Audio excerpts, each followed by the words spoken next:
ખેડબ્રહ્મા અંબિકા માતાજીના પ્રાગટ્ય દિવસની ઉજવણી કરવામાં આવી હતી તેમજ પૂનમ હોવાથી મોટી સંખ્યામાં ભક્તોની ભીડ જોવા મળી હતી। આ ઉપરાંત અંબિકા માતાના પ્રાગટ્ય દિવસ નિમિત્તે માતાજીની શોભાયાત્રા પણ વાજતે ગાજતે કાઢવામાં આવી હતી તેમજ પોષી પૂનમનું મહત્વ વધારે હોવાથી મહિલાઓ મોટી સંખ્યામાં દર્શને આવ્યા હતા।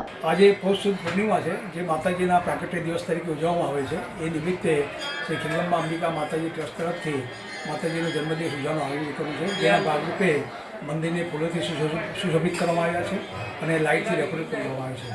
માતાજીને સવારે આરતી પછી માતાજીની શોભાયાત્રા મોટી પરિસરમાં કાઢી હતી, જેમાં સારા એવા ભક્તજનો જોડાયા હતા અને એ પછી માતાજીનો ધ્વજારોહણ કરવામાં આવ્યું છે। એ પછી માતાજીની માવાની આ કેક કાપી માતાજીને શુભેચ્છા પાઠવવામાં આવી હતી।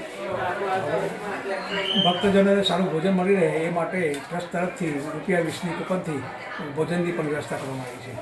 સજની આરતીનો સમય 6:30 વાગ્યાનો છે, 7 વાગ્યાનો। એ પછી દરેક ઘર દીપ પ્રગટાવી માતાજીની પ્રાર્થના કરવામાં આવશે અને માતાજી દરેક ભક્તજનની મનોકામના પૂર્ણ કરે એ માતાજીની પ્રાર્થના। જય